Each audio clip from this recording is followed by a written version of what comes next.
ഈ 26 ശേഷം നടക്കുന്ന തെരഞ്ഞെടുപ്പുകളിലൊക്കെ ഈ പറയുന്ന പോലെ CPM-ന്റെ അല്ലെങ്കിൽ ഇടതുമുന്നണിയുടെ റോൾ അവസാനിച്ചു.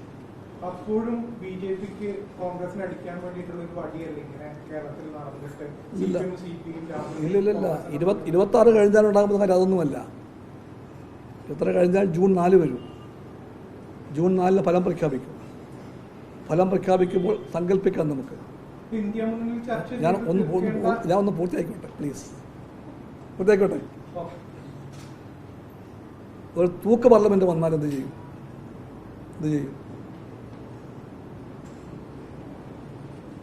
ഞങ്ങൾ കാണാൻ സാധ്യത ഇതാണ്.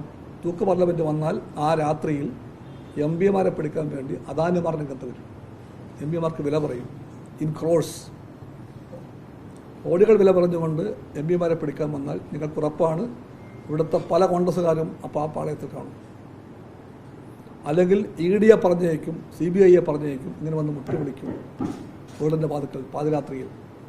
എന്നിട്ട് പറയും ഒരു പഴയ റിട്ടേൺസിൽ കൊച്ചു ക്രമക്കേടുകളൊക്കെ ഉണ്ട്, അതുകൊണ്ട് സാറ് നാളെ കാലത്തെ 10 മണിക്ക് ഒന്ന് വരാൻ പറയും ED ഓഫീസിലേക്ക്. അങ്ങനെ പറഞ്ഞാൽ മുട്ടുകൂട്ടിയിടിക്കും പല കോൺഗ്രസ്സുകാരുടെയും. അവർ രാഖി രാമാനം BJP-യുടെ കാല് പിടിക്കാൻ പോകും. അവർ BJP ആകും, അവർക്കോട് കൈപൊക്കും. അതാണ് ഇപ്പോഴത്തെ കോൺഗ്രസ്. ഇവിടുത്തെ ആ കോൺഗ്രസിൻ്റെ ബദലായിട്ട് ഞങ്ങൾ പറയുന്നു, ഏത് സാഹചര്യത്തിലും എന്തെല്ലാം വന്നാലും BJP-ക്ക് അനുകൂലമായിട്ട് ഒരൊറ്റ LDF MP-യും കൈപൊക്കില്ല. അതാണ് ഞങ്ങളുടെ ഗ്യാരണ്ടി. ആ ഗ്യാരണ്ടി ഇല്ല കോൺഗ്രസ്സിന്. കൂട്ടമായിട്ട് നേതാക്കന്മാരെ ദാനം കൊടുക്കും കോൺഗ്രസ് BJP-ക്ക് വേണ്ടി, കൂട്ടമായി. ഇന്നലത്തെ കോൺഗ്രസ് ഇന്ന് BJP അല്ല. ഇന്ന് രാവിലത്തെ കോൺഗ്രസ് ഉച്ചയ്ക്ക് BJP-യാണ്. അത്രമാത്രം അടുത്തിരിക്കുന്നു അവർ. രാജകുമാരൻ വയനാട്ടിൽ തോൽക്കുമെന്നാണ് ഇന്ന് മോദി പറഞ്ഞത്. അതുപോലെ CPI പറയുമോ? ഞങ്ങൾ പറയുന്നത് BJP രാഷ്ട്രീയത്തിന് മുമ്പിൽ സ്വന്തം രാഷ്ട്രീയം മറന്നുപോകുന്ന UDF-നെ തോൽപ്പിക്കാൻ വേണ്ടി ഞങ്ങൾ വയനാട്ടിൽ എല്ലാം ചെയ്യും. ജനങ്ങളെ കാണും, രാഷ്ട്രീയം പറയും, അന്തസ്സായി പ്രവർത്തിക്കും, വോട്ട് ചെയ്യാൻ ആവശ്യപ്പെടും. അവർ വോട്ട് ചെയ്താൽ അദ്ദേഹം തോക്കും.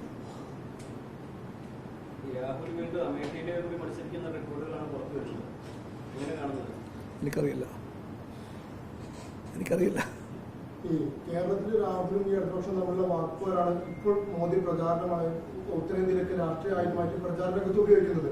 സത്യത്തിൽ അതിന്റെ ഒരു അവസരം കൊടുക്കാതിരിക്കാൻ രാഹുലും ഇടതുപക്ഷം ശ്രദ്ധിക്കേണ്ടതായിട്ടില്ല. കാരണം ഇന്ത്യ പക്ഷത്തിനെതിരായിട്ടല്ലേ ഇതൊക്കെ തിരിച്ചടിക്കാൻ പോകുന്നത്. അത് കോൺഗ്രസ് ചിന്തിക്കേണ്ടതായിരുന്നു.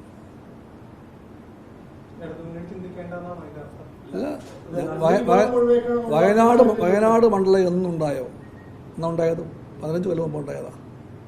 15 കൊല്ലം മുമ്പ് ആ മണ്ഡലം ഉണ്ടായത് അന്നാണോ? അന്ന് മുതൽ LDF-ൽ വയനാട് സീറ്റിലെ പാർട്ടി CPI മത്സരിക്കുകയാണ് സ്ഥാനാർത്ഥിയായിട്ട്.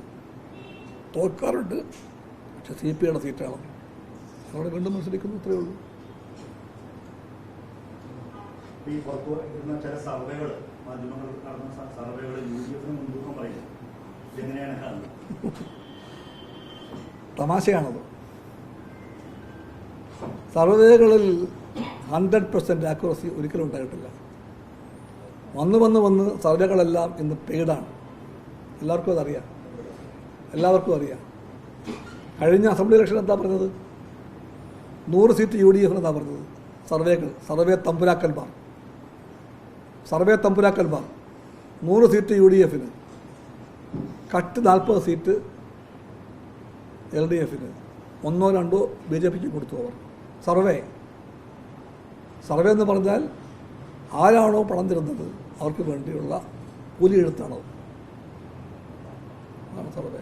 അതിനെ ജനങ്ങൾക്ക് അറിയാം. ഇപ്പം ഈ തൃശ്ശൂർ പൂരം നടത്തിപ്പിനിടയിലുണ്ടായ വിഷയങ്ങൾ അവിടെ ഒരു LDF-നെ പ്രതികൂലമായിട്ട് ബാധിക്കാൻ സാധിക്കും?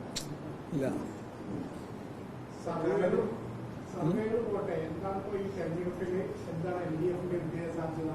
ഞാൻ പറഞ്ഞല്ലോ, LDF-ന് അതിൻ്റെ പരമ്പരാഗതമായിട്ടുള്ള രാഷ്ട്രീയ പിന്തുണ കൂടുകയാണ്.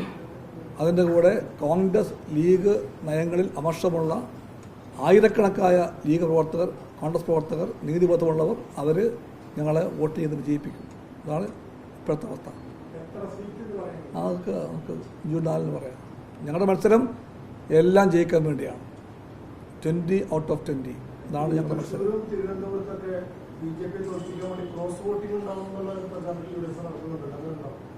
അതൊക്കെ ഈ പറഞ്ഞ പത്രം കത്തിക്കുന്ന ആ ഒരു മനഃശാസ്ത്രം ഉണ്ടല്ലോ, ഏതാ അത്? പരാജയ ഭീതി. പരാജയ ഭീതി, അതിൻ്റെ പുറകിലെ ഭീരുത്വം, അത് കോൺഗ്രസിനുമുണ്ട്, ബി ജെ പിക്കുമുണ്ട്. അങ്ങനെ പരാജയ ഭീതി പൂണ്ട മോദി എന്ന് പറയുന്നു കോൺഗ്രസിൻ്റെ പുതിയ പ്രചാരവേലയാണ്. പരാജയപ്പെടുമെന്ന് ഉറപ്പായ കോൺഗ്രസ് നടത്തുന്ന പുത്തൻ പ്രചാരവേലയാണത്. CPIക്കെതിരായി CPMൻ്റെ വോട്ട് മറിച്ചു കൊടുക്കുമെന്ന്. ഞാൻ പറയുന്നു, കാക്ക മലന്ന് പറന്നാലേ CPMൻ്റെ വോട്ട് CPIക്കല്ലാതെ ആർക്കെങ്കിലും മറിച്ചു കൊടുക്കും. അത് CPM ചെയ്യില്ല. LDFൻ്റെ ഏറ്റവും പ്രധാനപ്പെട്ട 2 ഘടകങ്ങളാണ് CPIയും CPM. ഇന്ത്യയിലെമ്പാടും, കേരളത്തിൽ പ്രത്യേകിച്ചും CPIയും CPMും എല്ലാ വിഷയങ്ങളിലും ഈ സമരരംഗത്ത് ഒറ്റക്കെട്ടാണ്, ഒരേ മനസ്സോടെയാണ്. തിരുവനന്തപുരത്തും തൃശ്ശൂരും മാവേലിക്കരയും വയനാട്ടും അടക്കം എല്ലാ സ്ഥലങ്ങളിലും CPI സീറ്റുകളിൽ സ്വന്തം സ്ഥാനാർത്ഥിയെപ്പോലെ CPM പ്രവർത്തിക്കുന്നു. അതുപോലെ ബാക്കിയുള്ള എല്ലാ സ്ഥലങ്ങളിലും കോട്ടയത്ത് കേരള കോൺഗ്രസിന് വേണ്ടി, ബാക്കി 15 മണ്ഡലങ്ങളിൽ CPMന് വേണ്ടി CPI സ്വന്തം സ്ഥാനാർത്ഥിയായിട്ട് അവരെ കണ്ടുകൊണ്ട് മത്സരിക്കുന്നു.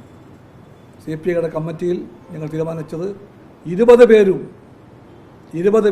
CPI സ്ഥാനാർത്ഥികളാണെന്നാണ്. അതേ തീരുമാനമാണ് CPMൻ്റേതും. ഇതൊന്നും അറിയാത്ത ഏതോ ആളുകൾ, ഇതൊന്നും അറിയാത്ത കോൺഗ്രസിലെ ഏതോ അല്പബുദ്ധികൾ പരാജയ ഭീതി കൊണ്ട് പ്രചരിപ്പിക്കുന്ന ഈ പ്രചാരവേല വിലപ്പോകില്ല.